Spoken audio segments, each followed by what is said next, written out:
Transportation is one of the most significant wealth drainers, and with the average person spending 15 to 20% of their annual income on it, it falls into one of the top 3 expenses in our daily life. And as both new and secondhand car prices are surging, an important question to consider is what is the most efficient way to buy a car, and what guidelines can we follow to make sure we're not paying more than we can afford. So in this video, I thought it would be interesting to go through the main rules or guidelines when it comes to buying a car, and how much you should spend depending on your salary. I will also go over my personal approach and how I'm going about it. Before I get into it, if you're new here, I'm Nischa, and this is part of an Accountant Explained series where we discuss all things personal finance and building wealth. Let's get into it. The first guideline is the 25 to 35% approach. This method is all about balancing your love for cars, if you have one, with your other financial needs. If you're more of the frugal type, or perhaps you're starting off on your car ownership journey, then according to this approach, the lower end, the 25% of your pre-tax annual salary, so your gross income, that should be your target for a car purchase.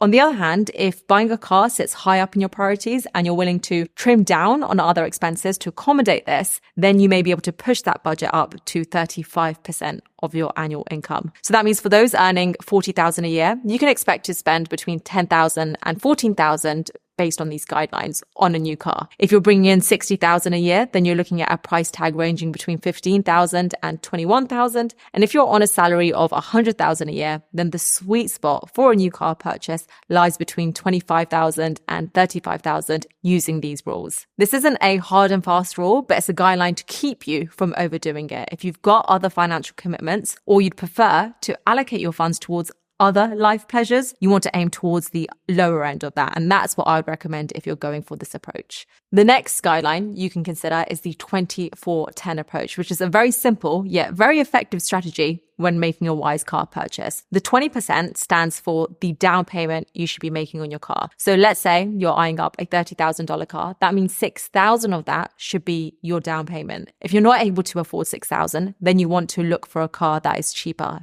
below that bracket. And so one that you can afford to put down 20% of the car price for. The 4 represents the term of the car loan. So simply put, you should aim to pay off your car loan in no more than 4 years, i.e. 48 months. This helps to reduce the amount of interest you'll pay over the term of the loan, and will also help you make sure you don't end up underwater on your loan, i.e. owning more on your car than it's worth. And then finally, the 10% is the portion of your total monthly income that should be allocated to car expenses. So this includes not only your monthly car payment, but also things like your maintenance and your insurance. So let's plug in some numbers. Say you earn $60,000 a year, or roughly $5,000 a month. Following the 24-10 approach, your car-related expenses shouldn't go over $500 a month. So to illustrate how this works, let's consider 2 scenarios, one common approach that a lot of people do, and one that strictly follows the 24-10 approach. So scenario 1, let's say you find a car that you love priced at $25,000. You don't make a down payment, so you finance the entire amount. Your loan has an interest rate, I'm assuming, of just under 8%. But instead of sticking to a 4-year term loan, you decide to stretch it out to a 5-year term loan, i.e. 16 months. This means your monthly car payment would be just over $500 a month, bringing the total cost of the car, the amount you're paying over the 5 years, to over $30,000. And over $5,000 of that is paid on interest alone. Scenario 2, now let's say you're following the 24-10 rule. You buy the same $25,000 car, and this time you make a 20% down payment. So you put $5,000 down. The interest rate is the same, so we can compare this side by side. We're assuming 8% interest rate, but you decide to stick to a 4-year term loan, i.e. 48 months. Your monthly payments will now actually be lower, so it'll be $488 a month. But not only that, the total cost that you pay in interest over the car loan, instead of over $5,400, it's $3,400. That's almost $2,000 less. So if we look at the total impact, the total cost of the car using the 24-10 rule is just under $28,500 compared to the over $30,000 if you weren't using this rule. So that's a saving you would have and how it would work if you simply followed the 24-10 rule or a variation of it.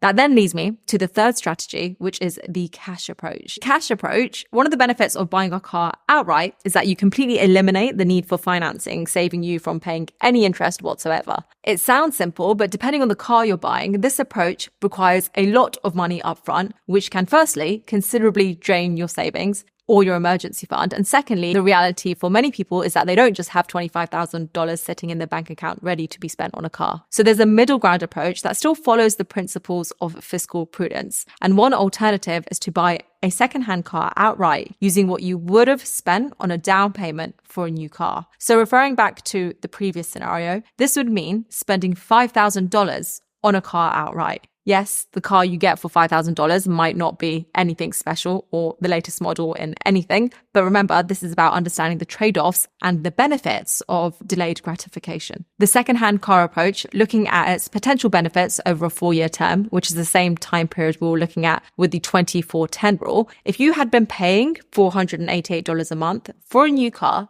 over 4 years, that amounts to $28,000 in total that you would have paid.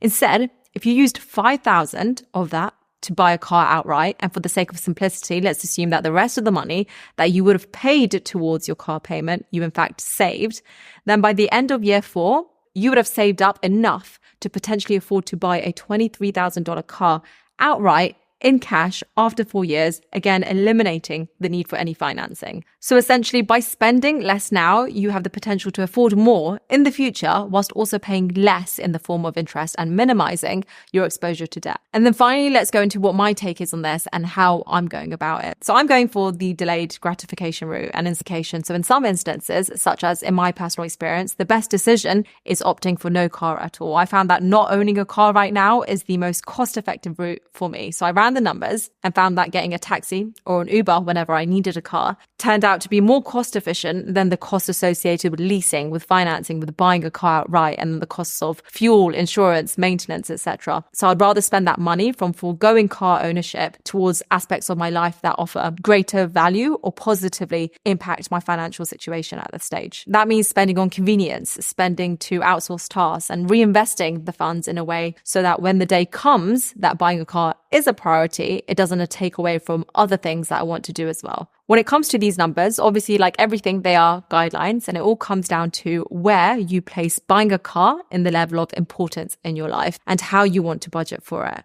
But one thing you want to remember if you're getting a car from a car dealership is that they'll play around with the numbers as much as they can to keep your monthly payments within your budget. Whatever your budget is for them, they'll make sure those payments are as close to the budget that you say so that they can make the maximum amount of money from you. And they won't ever tell you what the total amount you pay for the car is when factoring all the costs and all the fees and over the total life of the car loan. So that is something you want to do yourself, regardless of which of the rules or the guidelines you're following. I have a whole video on how to calculate the total ownership and what to look for if you're going down the finance, buy and lease route. And I'll see you over there. I'll link it over here.